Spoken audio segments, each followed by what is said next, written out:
All right, so today we're diving into a recipe that's all about comfort food. Mm-hmm. Smothered chicken thighs in onion gravy. Oh, a classic. I mean, come on, who doesn't love a good smothered chicken dish? And even if you Right? even if you're not like a master chef, Yeah, I think there's something really fascinating about kind of dissecting what makes recipes like this so universally appealing. absolutely. There's a science to it for sure. Right, And exactly. this one is a perfect example. So let's just jump right in. I'm looking at the ingredient list here. Okay. One of the first things that stood out to me, even before we get to the gravy part of it, is the very specific type of chicken this recipe calls for. Yeah. Skin on, bone in thighs. Yes. So why are those details so important? Well, I mean, when we're talking about flavor and texture, Yeah. it's really all about maximizing both of those things, right? Right. So think about it. The skin, when it's cooked properly, it gets incredibly crispy, Hmm. and as it cooks, it renders out fat, Right. which naturally bastes the chicken, and that keeps it juicy, flavorful. Makes sense for the skin, but what about the bones? Oh, the bones are like, Oh, yeah. they're like little flavor capsules. They're Okay. full of collagen, all these other compounds that just add this like depth of richness Interesting. you just can't get from boneless chicken. Right. Plus, they help keep the meat really moist while it's cooking, too. Oh, that's smart. Yeah. So, okay, we've got our juicy, flavorful chicken situation happening. Mm. What's next? Well, we can't forget the caramelized onions, Oh, yes. which, they're like a staple in a lot of these comfort food recipes. I'm a sucker for a caramelized onion. Right. Like, I just love that sweet and savory depth they bring. Absolutely. And it really all comes down to chemistry. Okay.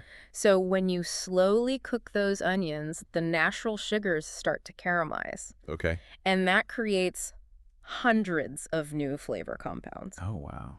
So it's like this slow-cooked sweetness Okay. that really forms the base of what's going to be this incredibly flavorful gravy. And speaking of the gravy, I noticed the recipe calls for flour as a thickening agent, Yeah. which, I'll be honest, seems a little counterintuitive. I know, yeah. Someone like me, I think flour, I think baking. Exactly. I don't always associate that with savory dishes. But you got to think about it like this flour is made from starch. Right. And when starch is heated in liquid, it swells up. Okay. And it creates this network that traps all the surrounding moisture. Gotcha. And that's what gives you that thicker, more velvety texture. So it's like culinary magic, but with a scientific explanation. It is, Yeah. exactly. Yeah. And that thickening power is what transforms those delicious pan juices, the caramelized onions, Right. into this luscious, silky gravy. It's amazing how much thought goes into every single element of a recipe like this. It's true. Yeah. And we're just getting started. Okay, so we've got our perfectly prepped chicken thighs, those caramelized onions, just begging to be incorporated into a delicious gravy, and our secret weapon flour ready to work its thickening magic. Yeah.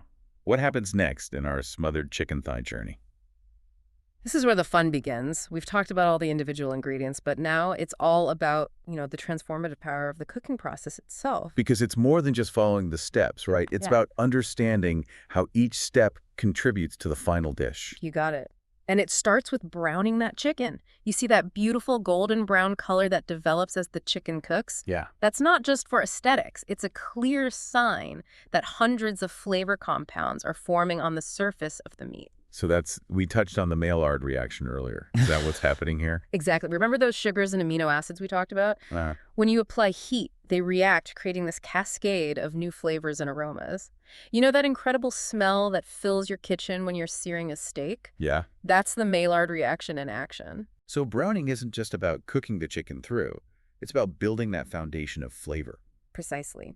And speaking of building flavor, let's talk about how this recipe creates its gravy. Because it's not just a simple sauce. It seems like there's a real depth of flavor there. It all comes down to layering. We start with those caramelized onions, which, as we've established, are like flavor bombs. Yeah. Then we add a touch of minced garlic, which brings in a bit of pungency. Okay. And after the flour has had a chance to cook for a bit, in goes that rich chicken broth, slowly transforming everything into a silky, smooth gravy. And of course, we can't forget the herbs and spices, the thyme, paprika, salt, and pepper. They each bring their own unique character to the party. Exactly. Each ingredient plays a crucial role creating a flavor profile that's both savory and aromatic. I'm starting to understand why this dish is considered such a classic. It's all about those slow-cooked, layered flavors. And that brings us to the simmer. This recipe, like many comfort food dishes, relies on a low and slow simmer once the chicken is nestled back into that glorious gravy. Simmering always seems to be the key to tender meat, and really letting those flavors melt. Why is that? It's all about time and patience. Gentle heat allows the tough proteins in the chicken to break down, resulting in incredibly tender meat that practically falls off the bone. At the same time, those low temperatures give the flavors a chance to, really get to know each other, to meld and deepen without anything becoming harsh or overcooked. So it's not just about cooking, it's about creating experience. Precisely. It's about the anticipation, the aromas that fill your home, and the satisfaction of bringing people together over a delicious home-cooked meal. Speaking of bringing people together, this recipe reminds me of something my grandma used to make.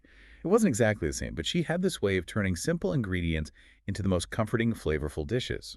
You see, food has this incredible power to evoke memories and connect us to our past. It's about more than just sustenance. It's about tradition, family, and those moments of shared enjoyment around the table. It makes you appreciate the effort and love that goes into creating a meal, doesn't it? It's like a culinary inheritance, passing down flavors and memories from one generation to the next. Exactly. And those memories and traditions are part of what make dishes like this so universally loved. They tap into something deep within us, something that goes beyond just the food itself.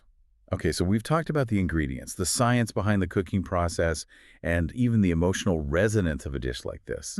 But now I'm dying to know what's it like to actually savor the final product.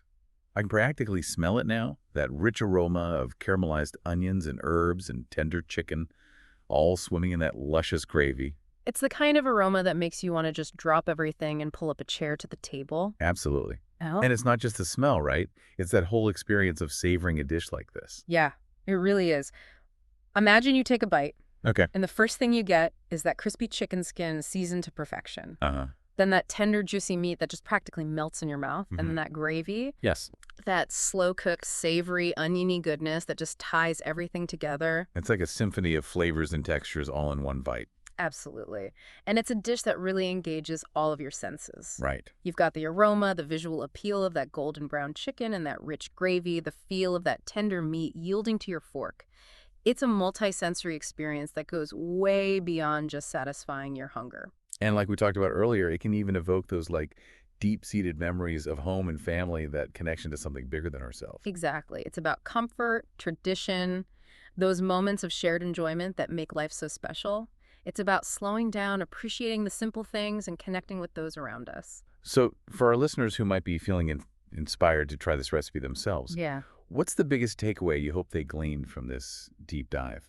I think it's important to remember that, cooking can be so much more than just following a set of instructions. It's about understanding the why behind the steps, the science of flavor, the transformative power of time and heat. It's about connecting with your food on a deeper level and appreciating the journey from those raw ingredients to that final delicious dish. Yeah, it's about creating something with your own two hands that not only nourishes your body, but like you said, also feeds your soul. Beautifully put. And who knows, maybe this recipe will become a new tradition in your own home, something you can pass down to future generations, along with those stories and memories. That's a beautiful thought to end on. Thanks for joining me on this incredibly flavorful deep dive. Yeah. Until next time, everyone, happy cooking.